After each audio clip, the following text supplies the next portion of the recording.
It's 5 a.m. Mester Scrum. You haven't started yet. We're live now. Hey, it's 5 a.m. Mester Scrum. Hope you're all doing well. I am just recording something for a TikTok video that I had saw another video and I was going to duplicate it and share it and do something similar to it and just having some fun. Anyway, we'll see how that goes. It is Monday and I hope all's doing well. Wasn't really sure what I was going to talk about. I knew I wanted to do a TikTok video, but of course I didn't write any comments. This is 5 a.m. Mester Scrum. I am Greg Mester. I'm an Agile coach and Scrum Master. And here we talk about Agile and Scrum in a practical and tactical way to help you get home to family and friends and to maybe have fun, right? And or maybe you have a side gig and you want to do a side gig. It's up to you, or a hobby or something. And we also do it to grow your business, whether it be where you're working for and your personal businesses, right? Because the more lean we work, the better we do.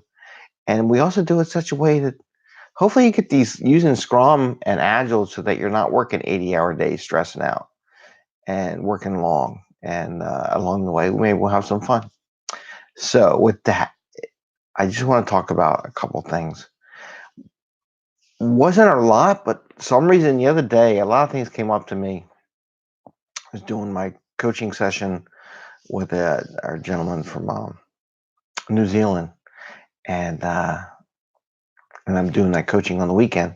Just a half hour. It's just once a week. Once a week, we just talk about different things. I still have to find out exactly how I want to share that with you and work with him on how we'll do that, because I've never done it before, so it's brand new. And how do you bring that kind of activity, that discussion, online? And I was reading two things today before I got on LinkedIn. I'm just reading some things people posted up overnight overseas that I have connections with. And one of them was I saw. So two things came up. One, I want to talk about documentation and waiting months to document something before doing something, which is a different mindset than Agile. Agile is try something, see if it works, get some feedback, and then work from that. And the other one is just the coaching. And there was one of my colleagues wrote a little article on coaching anti-patterns. And it's true, and yes, and I agree. There's coaching and there's coaching, right? There's different types of coaching. There's coaching teaching, there's coaching, and you got to think about where you are in your stance and what you're doing and why you're doing it. And I have a videotape, and I think I want to use the one session from yesterday because my coachee is studying to take an exam, and it's just kind of laying out stuff about Agile and how to think like Scrum, right? So my coaching session kind of took that idea. How would you take what you're talking about and turn it into a Scrum activity and manage it in such a way? Just because you got to think like that, you got to think how you're going to break down your work, where you're going, and it has to become a second nature to you. And in the Agile and Scrum world, breaking down work into smaller bites so you can get it done. And how do you do it? So first one, talk about documenting things. And I forget what I was talking about the other day. I think it was during a coaching conversation, but I want to talk about there was a thing on LinkedIn. One of my connections over in India, he posted something about how they're dropping carrots and potatoes to the animals over in Australia. And my comment back is, I think it's a great idea. I think it's something, and like in the Scrum world, you think a short period of time. We're not going to do this forever, but right now we have a problem. We're bleeding and we want to stop the bleeding. Once we stop the bleeding, then we'll figure out what we do need to do next, or give it, slow it down so the person doesn't die. It's the same thing with nature. So if humans can help, I think do a little bit of feeding, and feed the animals. But my comment back to him was, the nature purists, like, don't feed the animals. I mean, how many times you go to the park? Don't feed the animals. I can see the nature people. Well, that's bad. That'll set a condition and they'll die. So they're going to die anyhow if we don't give them something. So it doesn't hurt, right? And it's not like we're making it where it becomes a habit where they're effectively, they still remember how to go find, if there's food, they'll find it.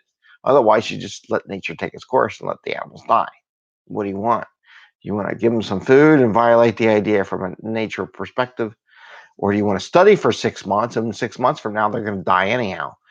what do you do? So an agile mentality is, let's give them some food, gives us some time to get to a point, and then we'll figure out what to do next that doesn't have so much human interference. But there was no, you can't do any human interference whatsoever. It's a bad thing. So it's a balance, right? And in the agile world, sometimes you got to break that.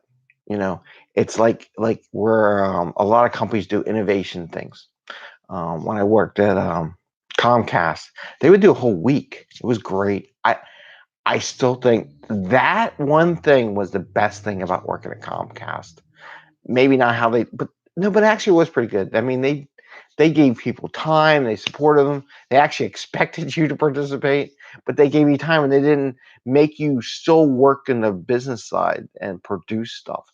I actually, one thing about Comcast, I give them thumbs up, and they have out of that event, they create a lot of innovation, a lot of new ideas, and let the teams come up with some creative stuff. And I have to give them credit and kudos. That's probably one of the best things I've seen of how they come up with innovation. But again, the normal flow is business draws a requirement, and it takes that, and we go through that process. But then every once in a while, they break the norm, right? They break the documentation train. They break it and say, yeah, but we're gonna take a week. We're gonna experiment, like in the Sprint, the book, The Sprint, that I recommend, um, by Knapp, and it talks about 1 week. You take 1 week, you just experiment, give these ideas, see which one works, see what the customer likes, what thinks good, and then try to develop it, right?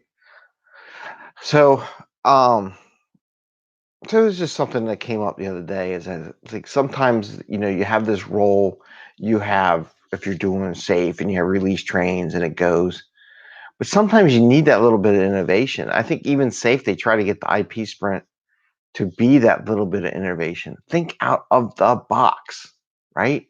Do something crazy that's just not really thought out, and you get all these ideas, and a couple of them are going to pop up and be good. And that's part of being agile.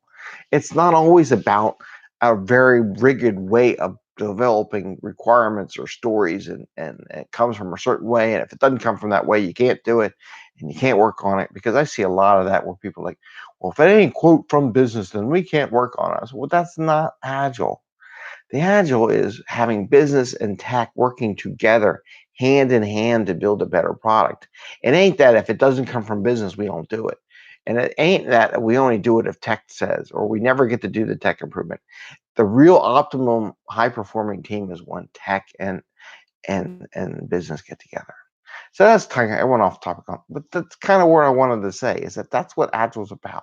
It's not about who it comes from and have this thing, and it's not about documenting everything on the planet. So that's where we say working software over documentation. The working software is, we gave the animals some food. First document it. Let's plan for 6 months on how to do this properly. They're all going to die, right? There's a little mentality that you got to stop the madness, right? So anyway, so that I wanted to talk about. And then the other one I'm talking about is coaching. Now I know there's way to coaching, and you really want to coach. So there's different aspects. There's coaching, there's training, there's facilitating, right? There's mentorship. They're different, right? You can't say, if I'm coaching somebody, I have to always be a coach. There's times when you're doing different things. Like coaching someone, what do you want to do, and ask them questions. But maybe you're teaching them something else. Like the other day, and I'll do this as part of our thing, but when I was coaching and prepping for the test, and I'm like, well, break down the sections into sprints or features, and then how you want to get to it, because it's very interesting, the mentality. I want to review everything and study everything. I'm like, no, no, no, no. That's not an agile way of thinking. Break it down in components or sections of the exam. Each sprint that you have, in 1 week sprints for a personal thing, and I go, each sprint, take that one section, study it, be really good at it, versus looking at everything and being good at nothing, and really understand that one section. And at the end of every week, take a practice test, right? Break it down that way, and your practice test is your review. The results of the practice test is your retrospective. So the next sprint, When you're reviewing the next section, you're also reviewing some of the questions or topics that maybe you missed on the previous practice test. But that's more of a Scrum-based thought process methodology, where every week's a sprint. You do your studies and you get really good at it. And that's the one thing people don't get.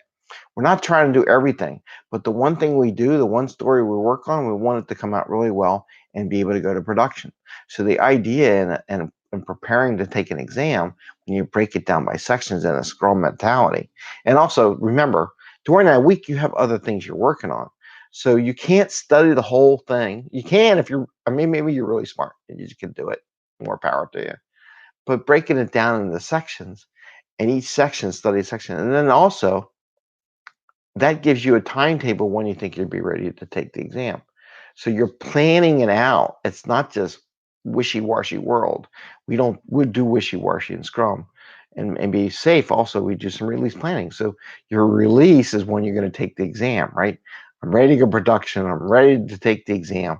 And then you can plan, like if there's 5 sections or 6 sections. Each week, take a section. So based on that, if there's 6 sections, it'll take you 6 weeks to get prepared to get ready for the release based on how you break that down, right? And maybe you adjust a little bit. Maybe as you do a spike, maybe if you haven't taken a practice test anymore, and this is the one piece of advice that'll come out. I said, well, why don't you treat a practice test as a spike? Just take it. If you have an hour, take the practice test. Give you an idea how it's going to work. Take that information from the spike and adjust how you want to do your learning. Or when maybe practice test is really hard and you really don't know enough, and then maybe you need to do more stuff. But that's set for the work for the rest of the sprint that you want to do. Anyway, I guess that's it. I think it was kind of like brainy, just some thoughts that came up. Just applying Agile to what we do. Maybe a little Scrum to something that you probably didn't think you could apply Scrum to. Studying for an exam, you could apply Scrum to that into your work level. But I wanted to share that with you. And with that, I want to say it's a Monday. We need lots of coffee. And it was a busy weekend. Still feel like I got nothing done. What are you gonna do, right? Please like and subscribe. Share with your friends. You know, feel free to connect with me on LinkedIn. I love all the connections. Have conversation. Got any questions? Send them to me. And all across the world. Doesn't have to be in the United States. Doesn't have to be in Philly. So please like and subscribe. Hit the little bell. As you saw yesterday with Eddie, was pretty cool. My phone went off. Hey, your show came on. So when we do the live, it does broadcast out to the world. So with that, have a great Monday. Happy Scrumming. Hope you all do well. Praying for all those little animals and the people of Australia, and hope they learn you can't go drastic one way or another. And any prayers to them, and send them. I guess we'll send them some donations where it can go. I don't think I can ship carrots and potatoes out to them. They have that, but maybe that would be something that's like, hey, you need some food crops or whatever to help the animals. That would be pretty cool. Anyway, take care. Have a great day. Bye. See ya. I gotta hit the end button. And